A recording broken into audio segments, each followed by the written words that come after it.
Hello friend, कैसे हो आप सभी लोगों का मेरे चैनल टेक आरवीएल में स्वागत है। अभी ये मेरा नेक्स्ट वीडियो है। इस वीडियो में हम आपको ये RCB, MCB, MCCB, ELCB and इसमें क्या डिफरेंस है, क्यों यूज करते हैं, कहाँ पे यूज करते हैं, इसके बारे में हम आप लोगों को बताने वाले हैं। तो हमारे वीडियो में बने रहें और स्टार्ट करते हैं वीडियो। दोस्तों, आज के इस वीडियो के द्वारा हम ये सीखने वाले हैं कि MCB, MCCB, ELCB, RCCB, RCD, RCBO, MPCB और आइसोलेटर क्या होता है, इन सभी का फुल फॉर्म क्या है, कैसे काम करता है और कहाँ पे हमें कौन सा डिवाइस का इस्तेमाल करना होगा। तो दोस्तों, सबसे पहले हम बात कर लेते हैं आइसोलेटर के बारे में। आइसोलेटर केवल एक प्रकार का स्विच होता है। आपके घर में जो बल्ब को चालू और बंद करने के लिए स्विच इस्तेमाल करते हो ना, वही स्विच आपका आइसोलेटर होता है। उस स्विच को आप चाहो तो आइसोलेटर भी कह सकते हो। आइसोलेटर के द्वारा आपको किसी भी प्रकार का प्रोटेक्शन नहीं मिलेगा। केवल काम इसका यही होता है कि पावर सप्लाई को चालू करे और बंद करे। ओके, सेकेंड डिवाइस हमारा है एमसीबी। एमसीबी का फुल फॉर्म होता है मिनिएचर सर्किट ब्रेकर। एमसीबी का इस्तेमाल आपके घर में भी किया गया होगा। यदि आप देखोगे आपके घर का जो मेन डिस्ट्रीब्यूशन बोर्ड है तो वहां पे लगा होता है। अब ये जो एमसीबी है, इस एमसीबी का इस्तेमाल हम क्यों करते हैं, एक बात समझिए। देखिए दोस्तों, जो हमारे घर में पावर सप्लाई आता है, उस पावर सप्लाई में बहुत सारे इलेक्ट्रिकल फॉल्ट आते हैं। उन सभी फॉल्ट में से दो फॉल्ट ऐसे हैं जो बहुत ही ज्यादा हमारे घरों में देखने को मिल जाता है। सबसे पहला होता है ओवरलोड और सेकंड होता है शॉर्ट सर्किट। तो ये जो दोनों फॉल्ट है, इन्हीं दोनों फॉल्ट के प्रोटेक्शन के लिए हम एमसीबी का इस्तेमाल करते हैं। दोस्तों, आगे बढ़ने से पहले मैं आपको एक चीज और बताना चाहूंगा कि जो एमसीबी होता है और जो आइसोलेटर होता है, ये दोनों के दोनों देखने में एक जैसे होते हैं। जो आपका एमसीबी है उसी के जैसे ही आपका आइसोलेटर भी होता है। वैसे तो आइसोलेटर आपको बहुत सारे टाइप के मिल जाएंगे, लेकिन जो एमसीबी टाइप का आइसोलेटर होता है वो सेम टू सेम एमसीबी के जैसे ही दिखता है। यदि आप मार्केट में बाय करने जाते हो एमसीबी, तो दुकानदार क्या करता है कि आपको सस्ते में बेचने के चक्कर में आपको एमसीबी की जगह आइसोलेटर भी प्रोवाइड कर देता है। और यदि आप आइसोलेटर को आपके घर में लगा दोगे तो आपको किसी भी प्रकार का प्रोटेक्शन नहीं मिलेगा।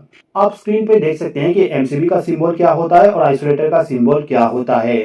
आप जब भी कभी एमसीबी को बाय करने जाओ तो उस समय एमसीबी के ऊपर में जो सिंबल बना होता है उसको देख लीजिएगा कि वो एमसीबी है कि नहीं है। ओके, अब इसके बाद में जो नेक्स्ट डिवाइस है वो है एमसीसीबी। एमसीसीबी का फुल फॉर्म होता है मॉड्यूल केस सर्किट ब्रेकर।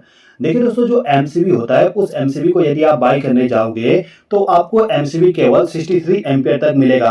अभी के टाइम पे आपको 100 एम्पियर का भी एमसीबी मिल जाएगा, लेकिन पहले के टाइम पे 63 एम्पियर तक का ही एमसीबी मिलता था। अब यदि आपको इससे ज्यादा रेटिंग वाली प्रोटेक्शन डिवाइस चाहिए तो उस कंडीशन में आपको एमसीसीबी बाय करना पड़ेगा।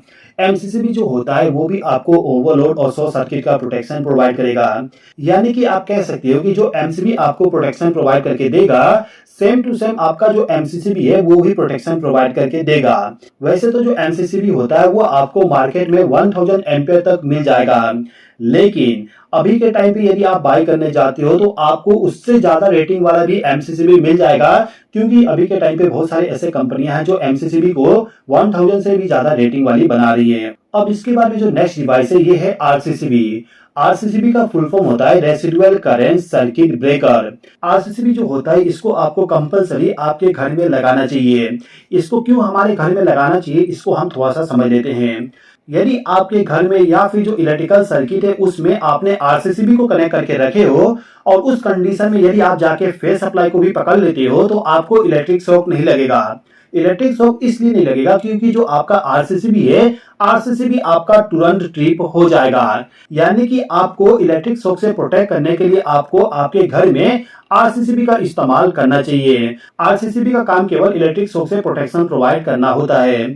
यदि आप आरसीसीबी के बारे में पूरा डिटेल से समझना चाहते हैं तो इसका वीडियो मैंने ऑलरेडी बना दिया हूं, उसका लिंक आपको डिस्क्रिप्शन में मिल जाएगा। चलिए अब हम बात करते हैं हमारे नेक्स्ट डिवाइस के बारे में, जिसका नाम है ईएलसीबी। ईएलसीबी का फुल फॉर्म होता है अर्थ लीकेज सर्किट ब्रेकर। ये जो सर्किट ब्रेकर है इसका काम भी आरसीसीबी के जैसे ही होता है, यानी कि इलेक्ट्रिक शॉक से आपको प्रोटेक्ट करना। अब यहाँ पे आप ये सोचोगे कि आरसीसीबी जो होता है वो हमें इलेक्ट्रिक शॉक से प्रोटेक्ट कर रहा है और ईएलसीबी भी हमें इलेक्ट्रिक शॉक से प्रोटेक्ट कर रहा है, तो इन दोनों का नाम अलग अलग क्यों है। देखिए दोस्तों, जो आरसीसीबी और ईएलसीबी है इन दोनों के बीच में दो डिफरेंस बताता हूं, आप समझ जाओगे। सबसे पहले हम बात करते हैं आरसीसीबी के बारे में। जो हमारा आरसीसीबी होता है वो करंट पे ऑपरेट होने वाली डिवाइस है, और आरसीसीबी का यदि हम कनेक्शन करते हैं तो उसमें हमें केवल फेज सप्लाई और न्यूट्रल सप्लाई का ही इस्तेमाल करना पड़ेगा। लेकिन जो ईएलसीबी होता है, ईएलसीबी हमारा वोल्टेज पे ऑपरेट होने वाली डिवाइस है, और ईएलसीबी का जब हम कनेक्शन करने जाएंगे तो उसमें हमें फेज सप्लाई, न्यूट्रल सप्लाई और अर्थिंग वाले वायर को भी कनेक्ट करना पड़ेगा। इसके अलावा भी बहुत सारे डिफरेंस होते हैं, लेकिन वो ज्यादा इंपॉर्टेंट नहीं है। फिलहाल के टाइम पे केवल ये समझिए कि आरसीसीबी और ईएलसीबी दोनों एक प्रकार का डिवाइस है जो हमें इलेक्ट्रिक शॉक या फिर अर्थ फॉल से प्रोटेक्शन प्रोवाइड करता है।